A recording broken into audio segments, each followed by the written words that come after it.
Hi, I'm Seth Kahn. And I'm Mark Levy. And welcome to Planet of the Associations. This is the show where we take you on a tour of the Association of the Future 3 years from now. But we do it in a very indirect way. Instead of talking about education and membership and business models and all of that stuff, we're going to be talking about magic and cosmology and origami and mythology and who knows what else. But we will bring it back to the association relevance. So just to show you that I practice what I preach, after the last episode, we stopped for 5 minutes. Obviously, we film a bunch of these at the same time because we do take showers and we do change our clothes on occasion. We do change our clothes. But right. We shoot often like 3 or 4 of these in a row. And so in the last 5 minutes of when the last one ended, I checked my emails. And of course, my top priority email. When Seth gets emails, they're from like high government officials and things like that.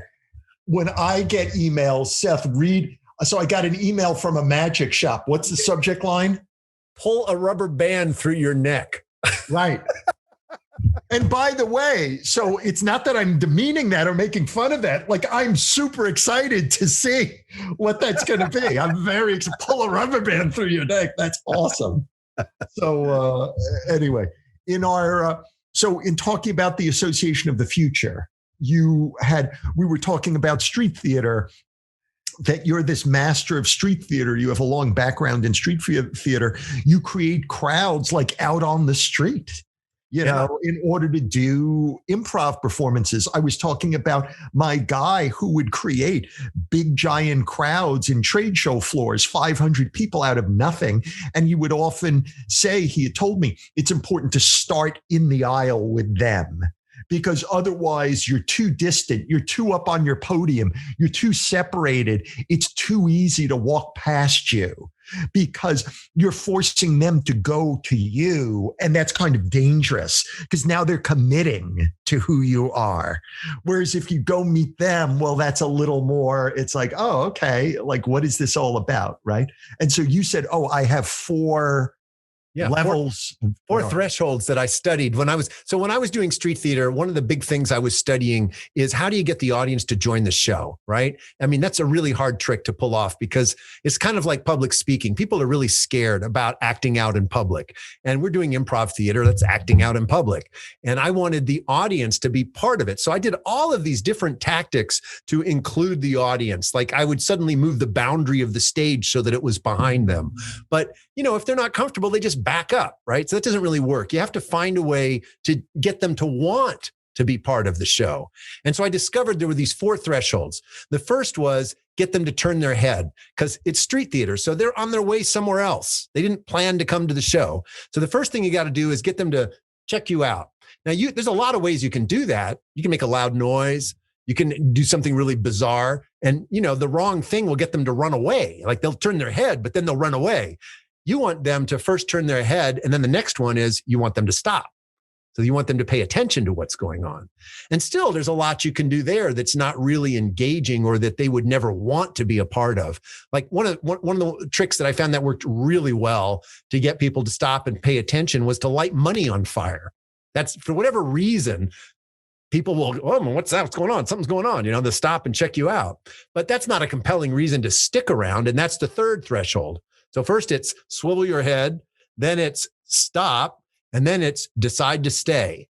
And remember, in street theater, people were going somewhere else before they learned that there was a performance. So if they're going to decide to stay, then that means that they're prioritizing their next 5 minutes with you over whatever it is they thought they were going to do. Right? Whether it's get lunch or go to an appointment or whatever the thing is. And then the fourth one is to get them to actually come up and join the stage. How do you create a safe place where people feel not just like they could be part of the show, but they want to be part of the show? And these 4 thresholds were really important in doing organizational change. So I actually wrote about this in my business books. When we were launching large-scale change initiatives at places like the World Bank and Royal Dutch Shell, the first thing we wanted people to swivel their head. Oh, what's that? Then we wanted them to stop. Oh, I want to check this out. Then we wanted them to stay. I want to stay tuned to this new change initiative. I want to see where this is going to go. And then we wanted them to become part of it. We wanted them to say, I'm going to get involved. I'm going to do something. So all four of those were necessary for really creating the level of traction that we needed inside an organization for a change initiative to be successful. And I particularly wanted to talk about that fourth one where people get involved because I think it has special relevance for associations. That is the place where people say, I belong here. This is part of my identity, or I want this to be part of my identity. And that's what you call in a membership organization becoming part of the organization, right? And so there's a particular kind of magic or value there that is really important if you're trying to get people to join. So to you, what does belonging mean? Belonging means that there is some part of my identity that's satisfied by being in close proximity to others who have chosen to belong also. It's almost like this is my extended family. There's that old saying, I forget what it is, about something about how you don't choose your family, but you get to choose your friends. This is an opportunity to choose both your family and your friends because you're talking about your professional home. And you want people to say, this is a safe place for me. This is a place where I'll thrive, where I'll be fed nutrients so that I'll grow and, I'll be successful. And also that I will become more of who I want to be by belonging here. Right. Become more of who I want to be. So how would that work in an associate? How does an association help a member, the membership become, or maybe it's not just the membership, become more of who they want to be? Who are they helping become more? Well, that you raise a really good point, which is that many associations today are reaching out beyond the members to partners, right? And collaborators and alliances and engaging them in the same process. But I'm going to focus for a minute just on the member. So for a professional society, that's a member of the profession, an individual who belongs to that profession, who's taken it on. For a trade association, that's an organization that fits. In whatever profession, like I've chosen to be a consultant, right? And I belong to the Society for Consultants, right? Right. And what is it that I hope out of that? I hope that I will become more successful than I am today. And what does that mean to me? For me, that means, in the words of one of my mentors, it means having more discretionary time. It means increasing the value I provide and lowering my own labor intensity, but genuinely do that because I care deeply about the work that I do. And so I want to really be able to amplify the value that I'm providing to my clients, but I also want more and more discretionary time so that I have the time to be creative, to research, to indulge in myself and my family and things like that. So I have this kind of futuristic vision of myself that involves growth in my business. It involves growth in myself individually. And I'm hoping that association is going to help me do that. And then we talked about expanding outside the membership. Yeah, that's right. Because we talked, in fact, several episodes ago, we talked about the evolution of associations from transactional to generative to scalable. And in the scalable one, you are creating value for partners. You could even be creating value for the whole world, like the American Geophysical Union, which is promoting the discovery of Earth and space science for the benefit of humanity and the environment, right? So your partners in that sense could be hundreds of millions of people. Right. How do you go about finding, being something that can contain, let's see, how should I put this? That you have structure, that you don't just become an amorphous something for everyone type of place with no structure. Like, how do you get about, does that make sense the way I'm saying it? Like, how do you stay what you are? Maybe you don't want to, but how do you stay what you are in a defined way and move bigger? That's a really good question. And I think it's a bit of a tightrope. And one place where you can look right now for an example in that is in streaming services, right? Amazon Prime, Netflix, Hulu, Disney Plus, about to become Paramount Plus. Once upon a time, each one of these, starting with Netflix, had their own kind of DNA. There was a Netflix, vibe, a feeling that you got. And in fact, both Netflix and Amazon Prime have really enhanced that by getting into production and now producing movies that are acknowledged in the Oscars and TV shows that are acknowledged and, Emmys and things like that, really stepping up their game. It's like there's an identity there. But if you look at some of the other streaming services like Hulu or Disney Plus or CBS, they just keep bringing more and more brands under their umbrella. And after a while, you just feel like, here's one huge amalgam competing with another huge amalgam. And there's nothing special about any one of them except that they might have the one show that I like. That's it. I don't think that's enough. I think they're going to get into trouble. I think they've gotten too big. So then the question comes, I actually included Disney Plus in that. And I think I'd put Disney Plus on it's keeping its own integrity. If you look at what Disney Plus has in it, like the National Geographic channel, there's about 3 or 4 channels that they've got in there that really all are about kind of the same vibe. It's like you can feel what Disney Plus is delivering. Whereas with Hulu and CBS and others, it's just like a big collection of things. An association has to be very careful about that. They can't just become the big collection of things, or they do start to fray at the edges, and then they can literally collapse from the inside as people will suddenly start to flee elsewhere. So what you're saying about associations, about how they need to stay defined, they need to be like a seemingly solid container, even while they start reaching out and containing more. It reminds me of something that happened in the drugstore the other day.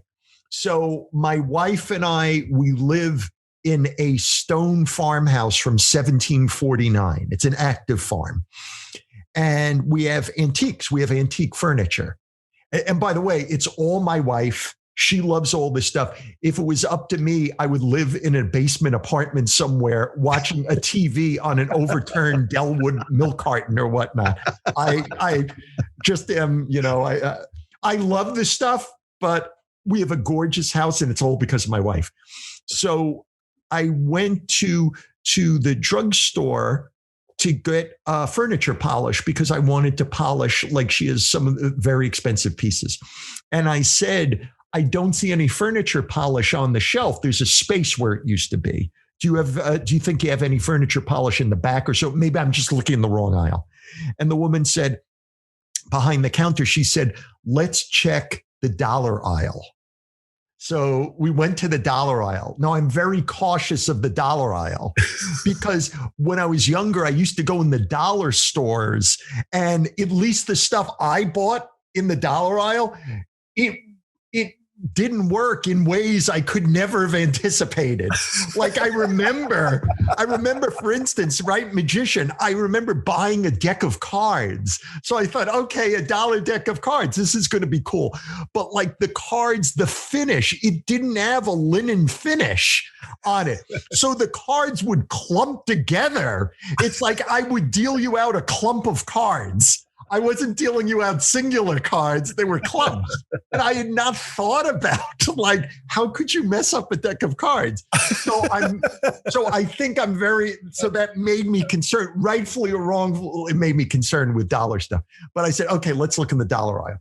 And she said, oh yes, we do have furniture polish. And here it is. And she showed me, right. She showed me, for those of you who are just listening to this, she showed me a can of Brillo Basics furniture polish. Oh, it just makes it's Brillo. My skin is crawling. With the Brillo logo on it, it's Brillo Basics furniture polish. And you should have seen my face when I looked at it. I didn't know if I was on Punk'd or something like that, if someone was playing a joke on me. It's because Brillo, now I'm not dismissing the product. The product may be amazing. like the stuff in the can may be the best stuff. And I'm sure there's super smart people involved in this and the product's great or whatnot. So this is not a knock on any of this stuff, but I'm just talking about as a positioning and branding guy, I'm talking about the feel that a product gives you, right? So this is totally from a marketing perspective. And the idea of Brillo, we have been taught that Brillo is tough as nails, that Brillo is steel wool, and Brillo was invented in order to scrub metal pots where the stuff, the food in them is so caked on that even if you're boiling the pot at like 300 degrees, you can't get this stuff off. So you need to bring in metal in order to get it off. So you're scrubbing and you're applying elbow grease. Right. Like you're applying pressure with steel against dirt. And it's, like this real visceral grinding kind of thing. Like that's the idea. And the reason why we think that is first, Brillo makes a wonderful product that does that helps you get that stuff off. But also they spent decades with TV commercials teaching us that, like, Brillo gets the hard stuff off. So now to come out with a brand, again, I'm sure the stuff is amazing, but to come out with a brand that shares the name of Brillo, like they have taught us to think about Brillo in a certain way. It's very hard to undo how we think about something, especially when we've been educated into it. We've experientially experienced it. It's like, wow, this stuff's great. Like it does what it says. And we've also been taught from TV commercials. So to now say, oh, yeah, that product that's made of metal that you have to apply a lot of pressure on and like scrapes off impossible stuff or whatnot. Now you need to gingerly apply this foam to a piece of furniture and gingerly rub it so that it polishes. It's just an inaccurate representation connotatively of what we have in our minds. You know that I work with people on their books. I coach them on writing books. I coach them on writing speeches and giving speeches or so. And when I encounter something like that, I will often tell if I see that the word choice is not a good word choice. I will often say, what you wrote is not wrong. What you wrote is inaccurate. That's all it is. It's just inaccurate. Pick a more accurate word, because someone will say something like, oh, so-and-so is remarkable. And I'll say to them, I believe you that so-and-so is remarkable. Like, I'm sure it is. But why do you say it's remarkable? And they'll say, oh, well, so-and-so allowed them to increase their business by 73%. And I'll say, great. That's what you say. So-and-so increased its business by 73%. Or so-and-so is remarkable because it helps people increase their business by 73%. It's accuracy. It's accuracy. And so accuracy has to do with the denotative meaning of something and the connotative meaning of something, like the associations that we have in mind around something. So with Brillo, we have associations in a certain way. And it's just, it's kind of like saying, I want to use that table, but for something other than what you would use a table for. I want to paint this room. Let me get a table to paint the walls with the table, using the table as the brush. It's like, well, it's not accurate. Like, why would you do that? So anyway, it's this idea of, we were talking about with associations, like they may be very well-meaning, but how is it that they stay solidified in people's minds around a certain concept or a certain idea, and they don't stray too far, right? That who they are stays who they are. And people love them for who they are because they represent a certain idea in people's minds. Like, how do you continue to represent an idea but then expand who you are at the same time? So how do you stay the same symbolically while expanding your impact in the world? And maybe you can. Maybe you're going to say, well, the idea is you need to change what you symbolize. but I'm just asking your thoughts on this. Well, I think in the association world, it's a real challenge. One of the things that a lot of associations talk about is this desire to bring in partners and vendors. But if there's too many partners and vendors in the room, it can contaminate the members' experience because they feel like they're being sold to all the time, right? And that's an example where you're bringing something that's inconsistent with the reason for gathering right into the gathering itself. And so, but those associations that have really unlocked or cracked that particular nut so that they can bring partners and vendors into the room without contaminating the space, without them feeling like their members are now in a meat market, right? Where they're being matched up just because of their wallets. Those ones have the ability to really expand much more broadly. And the key to it is to understand what the mission of the organization is and to really generate, value with those people or those organizations that are not members that enhances the mission of the organization, not that moves against it. So I would say, if I'm in the steel factory, association, and I'm going to learn about steel factories, I want to understand trends in the metals commodities markets. I want to understand how the price of steel is selling around the world. I want to understand how to make better steel. I want to understand how to run my factory better. And then I find that I'm really just getting hit over the head by vendors who are trying to sell me their products and services. Then I'm going to feel like I'm off track. But if those same vendors are in the room and they're enhancing my understanding of my market, helping me to grow my business, now you have a different game going, and that's a game that's expandable. So I see associations do an excellent job of bringing in these other partners and vendors in a way that the members welcome. And then they have an opportunity to enhance their revenue as well as to continue to build out more value for the members themselves. How would you go? What would be the first step in what you just said, in building out the value in larger ways for larger people? The first step is to get really clear about what is the value that you're creating, right? And it's usually a set of value propositions. Once you get clear around that set, then it's to be explicit with the organizations and individuals you bring in who are not your primary membership and ask them, how can you contribute to this cause? It's not unusual at all for a vendor to have unique information to share that can expand the value proposition because they're looking at the same value from a different angle.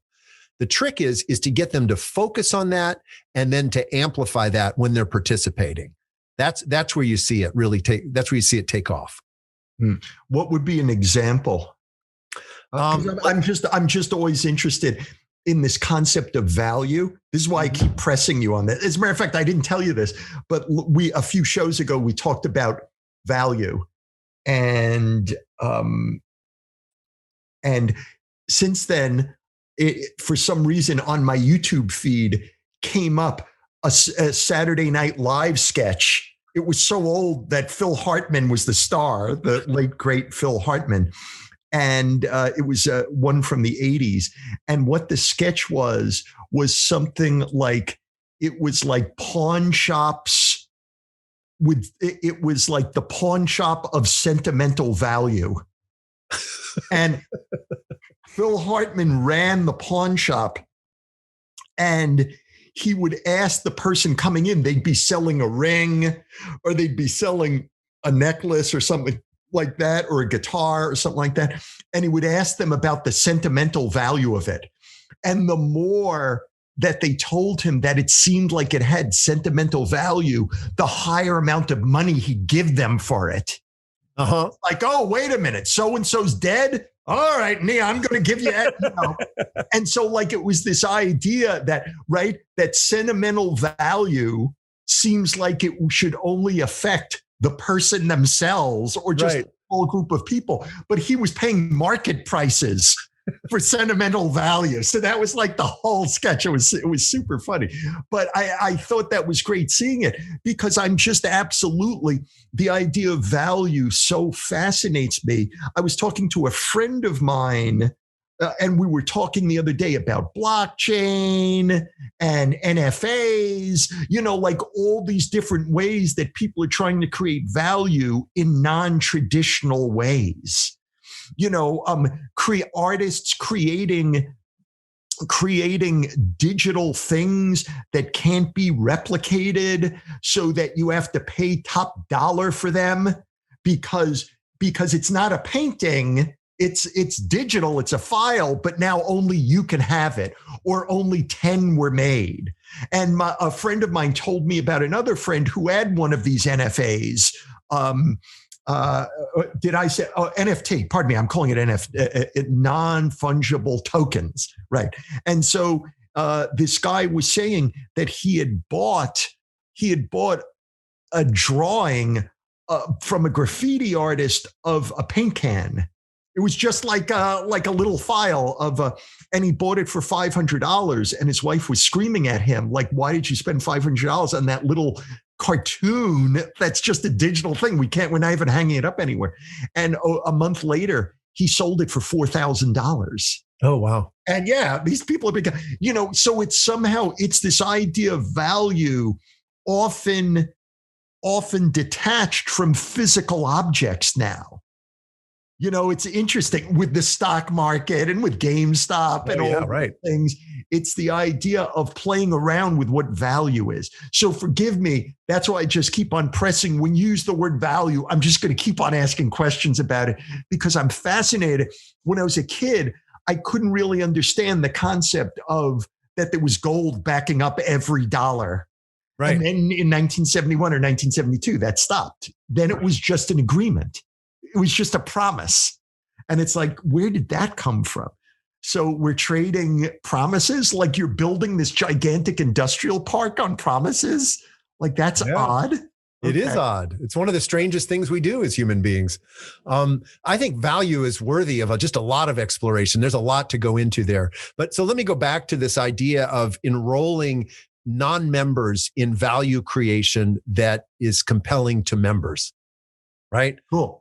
Because that's the nut to crack. I mean, if you bring in a lot of vendors again and they're hitting on your members to try and sell them stuff, then the members are going to stop coming because they're going to feel like they're just being used for the resources that they represent, and they're not really of interest. So I did work for many years with the National Apartment Association, and the last time that I was engaged with them was about 4 years ago, and there were vendors who were documenting properties all over the United States, and they had databases of these properties. And of course, what they wanted to do was to sell the data that they had to the National Apartment Association. So they were looking to make a big sale. But what the National Apartment Association was able to do was to bring them into the conferences themselves and have them work together with members to understand the trends that were happening on a national level, because they had access to them, because they were tracking at a national scale. Most people who own apartments, if they own a small number of apartments, are very local. And even some of the largest apartment holders are local or regional in that sense. But this data made it possible. Now, this was several years ago, made it possible for people to understand the value of owning properties on a federal scale, a national scale. So these data collectors had something to offer. They had, something real to offer. And the trick was to get them to focus on that in their interactions with the members. That's an example of aligning the value that vendors and partners can bring into intermingle with the members. Mm. And so this idea of the value that they can create through intermingling, is there some kind of, you're a mathematician, right? Oh. You're a higher where do you have your degree from? Indiana University. Oh. That's a great math department in Indiana University. Is there? Yeah. Yeah. You and Bobby Knight. Right. He wasn't in the math department, but we were there at the same time. Right. So is there some kind of equation for creating value, or some kind of parameters or design parameters, or are there lessons? Again, value. I'm just pressing. I apologize. Our listeners may say, Mark, get off this value train that you're on. No, I think the value idea, like value is, because think about what value is. Value is what human beings find important.